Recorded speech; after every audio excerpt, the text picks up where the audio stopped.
Биз 2 күндөн бери Ошто жүрөбүз. Ушул Ошто бир жок деген үй бүлөгө келиңиздер. Тыйын менен жардам берелик. Бул жакта 86 жаштагы апа жана 44 жаштагы кызы экөө эле турат экен. Үйүн суу каптап, үй жараксыз болуп, МЧСтен азыр келип жашаганга болбойт деп кеткен экен. Сууларын чыгарышып, полдору түшүп, такыр жарака калган экен. Сарайларын уратып агызган экен. Себептинде бул үй ушундай участокто калып калган экен. Чоң бийик фундамент арасында суулар келип, ушул үй бүлөгө үйүлүп, үйү жараксыз болуп, кечээ күндөн бери 86 жаштагы апа менен кызы көчөдө, тапчанда жашап атышат. Караңыздар, кандай гана суу катуу келип, үйүн баары бузуп кеткен. Ошол боюнча интервью ападан алабыз. Анан жардам берелик, келиңиздер. Эң банк номерин калтырып койдук. Мына жактан суу прямо келди дагы. Мына жерге полный биздин сарайларды басып калды. Мына жер сплошной толду, мына жерлерчи. Анан сырткары сарайларды полный көчүп түштү. Мына жерге баскан неме болбой калды. Места. Мындан кийин үйгө карап кирди. Үйдүн ичтеринен полный полдор толду, жаракалар болду. Мындай страшно болуп калды. Биз апам экөөбүз гана жашайбыз. Бизде үйдө эч кандай бизге жардам бере турган эч ким деле жок. Мындай страшно болуп калды.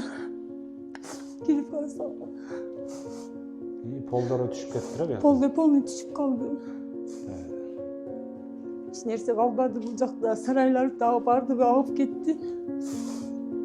Мына жактан полный толду, мына жерде толуп, МЧСтегилер наркобеттагы бассейн болуп уже толуп, эч кандай возможность болбой калды. Мына жерде мотор менен өз узкаларымды чакырып келип сордуруп алдым.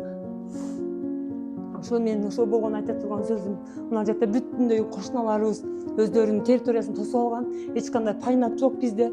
Ошонун негизинде мына жака бизге ачып берсе, ошо мэрияга кайрылсам, Куда каласа мэриядан мына жерден прямо келген селдин баары ошо бизге келип, бизге минус болду. Ошо мына карап көргүлө өзүңөр дагы. Мына страшно болуп, мына жерлери бүтүндөй эмне бар жоктун баары жок агып кетти, эч нерсе калган жок. Эми эмне кылабыз билбейм мындан аркысын. Апам 83-кө чыккан апам зорго мына жерден алып чыктык. Немесине көтөрөт деп бутуна сүдүрөт алып чыкты. Мына жерде вообще майда жандык баары жоктун баары жок агып кетти. Ошол эмне болсо, эмне кылган билбейм. Кородо койлор бар беле?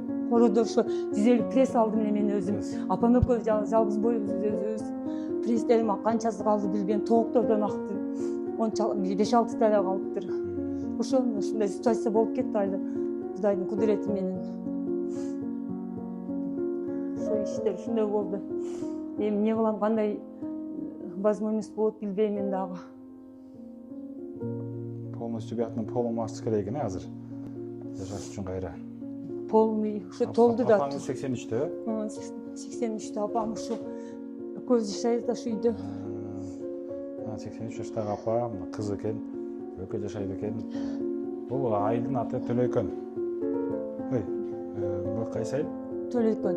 Төлөйкөн айылы. Төлөйкөн айылынын Мансади көчөсү. Жакта көрсөтүп койсоңуз жүрүңүз. Ал жакта дагы. Бүтүндөй көрүнүп турат да, могул жерге чейин келгени. Бүтүндөй мына жак полный тосулуп калды. Ошо сарайда эмне бар, эмне жок полный агып, булайдын түгүндө калды, баары жок. Канча расход кетирдим бул жерлерге мен. Биякта сарай кулап калган экен, көчөгүдө. Ооба, мына жерде складтын баары эле, ар жакта чөп, жакында эле чөп алдым эле 150 пресс. Мына жакта полный эч нерсе калбай ошо баардыгы агып кетти. Мына территориясы полный тосуп алган. Центральный жолду да тосуп алган. Ошолордун аккан суулары полный бизге келди да. Бул жактын баары тиги жактын бүт тозулган экен, э? Тосулган, эч кандай. Бул жак тосулган, бул жак тосулган. Ачыгында силердин баягы үйүңүз кошуналардын астында бассейн болуп калыптыр да. Ошо ортодо бизге өтөрчү суу агыш керек эле да, ар жакачы. Прямо до конца кетиш керек эле да, мына жерде алдырыш керек. Мына полный мэрияга кайрылып, полный ачкызам мен. Качанга чейин ушинтип жүрөбүз биз. Атам баарында ушул ситуация болгон, до сих пор ушудан эч кандай разница болгон жок бизге. Ошо эми алан сынок экен, дагы бир случай болуп калса, мен кимге дагы ушинтип жүрө берем, элестеткиле өзүңөр дагы жашагандан кийин любой адам өзүнүн правасын коргош керек.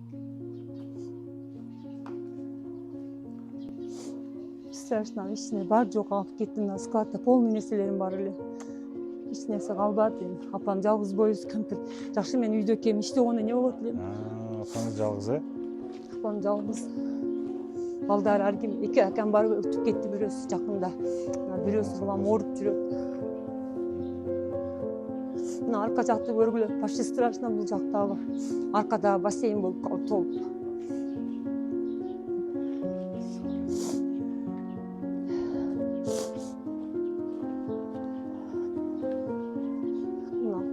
Туган адамдарга айтышып жүрүп күнүм өттү. Мен ушу 45 жылдан бери жашайм мына жерде. Мына же бүт тупик бар жокту тосуп салышкан бизге.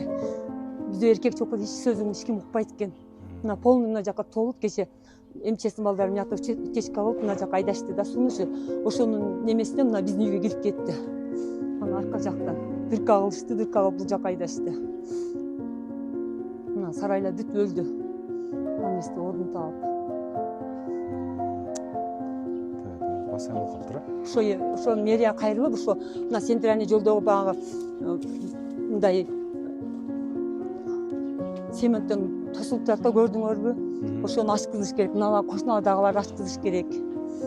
Ансыз эч кандай бул жерде результат чыкпайт. Жака турабыз. Көчө апа, сиз үйдө элеңиз, э? Үйдө ушу жатып берип менен жалп басылып калат деп чыксам сууну кечип калдым. Ошо менен кийин аччамыя карап кеттим. Кандай неме кылган Алла Таала бир пассап сөйлөп койду да.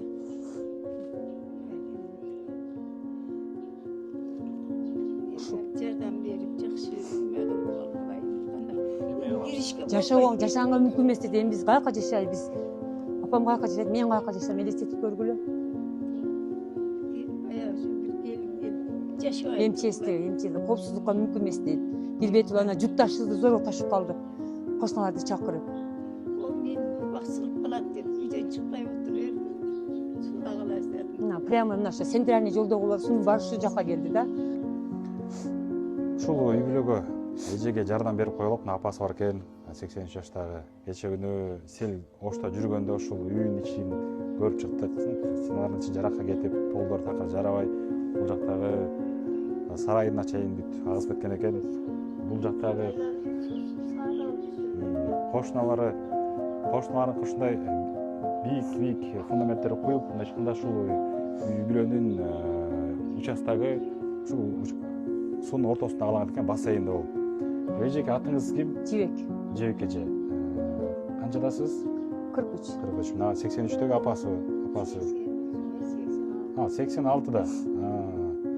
Сиздин М-банк номериңиз барбы? М-банк бар. Элге кайрылуу кыла алат, элдер жардам беребиз деп атат. Ушул жок дегенде баарына жардам бере албасак да, ушул үй бүлөгө келиңиздер, жардам берелик. Эженин ушул ичин ремонт кылып, МЧСтен келип үйгө жашабагыла жараксыз болуп калды деп айтып атышкан экен. Бирок мен каяка жашаш керек? Ошон үчүн келиңиздер, жардам кылалык. Кыргызстан боюнча келиңиздер, ушул эжекенин М-банкына айтыңыз номериңизди. 770 менен 95 84 84. Дагы бир жолу айтып коңуз. 770 95 84 84. 84. Ким деп чыгат? М-банктан. Жибек деп чыгат, э? Кече саат 1-ден баштап үйгө кире элек, сыртта эле жүрөбүз мына. Таң атты кечкиди болуп жатат мына апам. Кечеден бери. Саат 1-ден баштап ушу сырттабыз да. Кирбей эле деди, болуп ушу эмнеге келип уктайм, кайра турсам, кайра келем. Келиңиздер, эжекелер мына эжебиз, апабыз мына ушул тапчанда калышкан экен кечеки күндөн бери. Мына бүгүн 4:30 болду. 1 суткадан өттү. Ушул Жибек З деп чыгат, 770 95 84 84. Ош областы Төлөкөн айылы. Ушул эжеге бир ауыз жардам берелик.